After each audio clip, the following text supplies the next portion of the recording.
It is morning here, so there's no news to speak of yet. But there will be.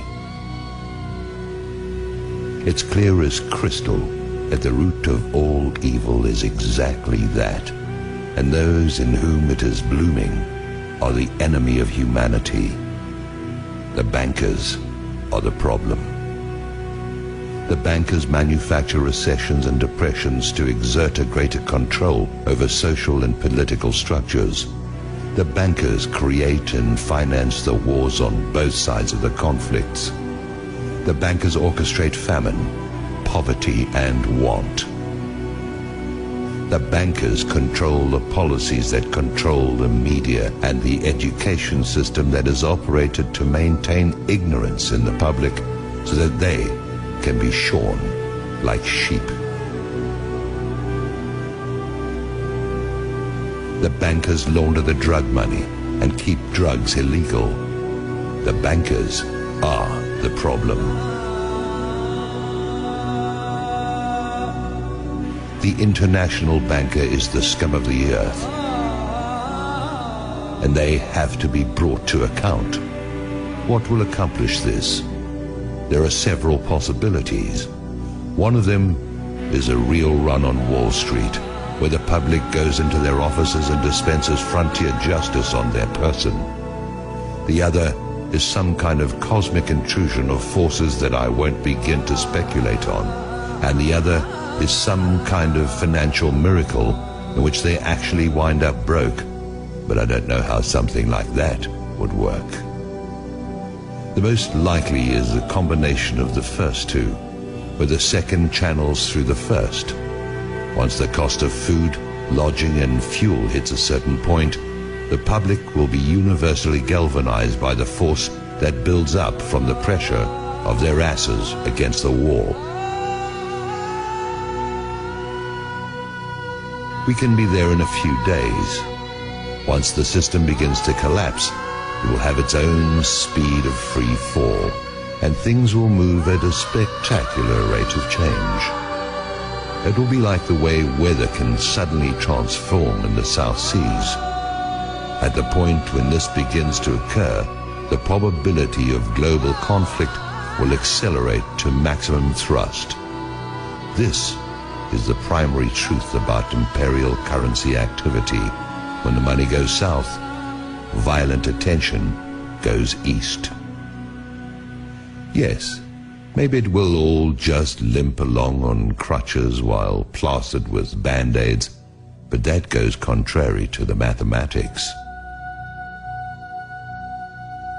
You can spread the numbers only so thinly, or you can only press them together so much, and you're going to get holes appearing in the net all over the place, or you're going to get implosion. Do I have any idea what I'm talking about? It is possible that I do not. There's an area where allegorical poetry gains a mystical influx of metaphysical certainty that is no different from the theoretical physics, where theory is just another word for things we don't want to accept as inevitable.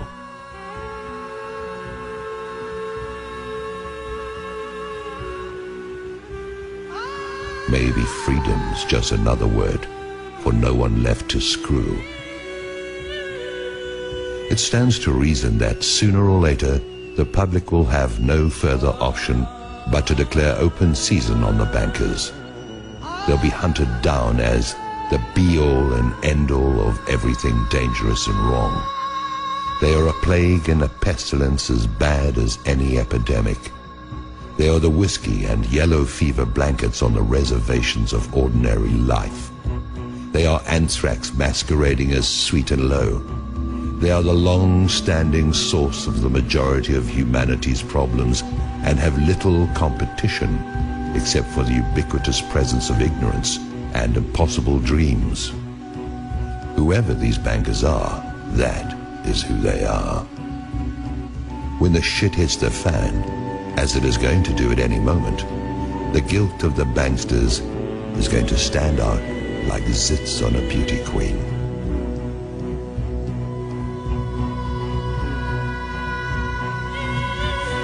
the transformation in the mind of the public is going to be immediate. People watch the news, and although it is nothing more than garbage and lies, the players have all been seen there. They've been seen in Congress, and they've been seen wherever the lies created to defend them have been publicized. They are a known quantity. There is no argument of any kind that can be used to generate sympathy for the bankers, who are either behind or finance every outrage against the public that is in existence. Now, their day is at hand, and they show no signs of having any kind of clue. They sit at their vanities and admire their image like Marie Antoinette. They whoop it up like Louis XVI in Versailles, surrounded by gold leaf wallpaper and sycophants, while they diddle the sons and daughters of a dying empire that they brought to pass.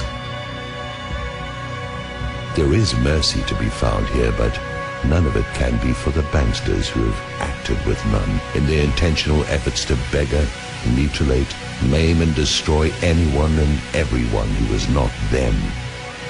That mercy is for the public who, like Lefty, only did what he had to do. I try to get my heart and head around it. I try to see an out for everyone, but the only out I can see for the banksters is out of our lives, and marched still living through the gates of hell, where they can reunite with the banker-in-chief. I'm not the judge or executioner. I'm an observer who's never had enough money to even think about the banks in the first place. Now the bankers tightly grasp what is going to turn into flaming coals in their hands. Judgment is going to cry out from the earth they walk upon and have plundered at will. That will is now going to be drained away into fear and apprehension. Their fortress walls are going to fall away. Their protectors are going to turn on them. Their holdings are going to dissolve and spill from their fingers like a handful of sand. I wouldn't want to be a bankster today, or on any other day. The existence of a system has kept them safe. This corrupt system has allowed for some kind of life for those preyed upon until now. Now it has turned upon those whose compliance has been forthcoming for so long. Soon that compliance will be gone, and there are not enough police and armies to quell what is going to rise out of the midst. Maybe I'm wrong about this, but like everything else, we'll see.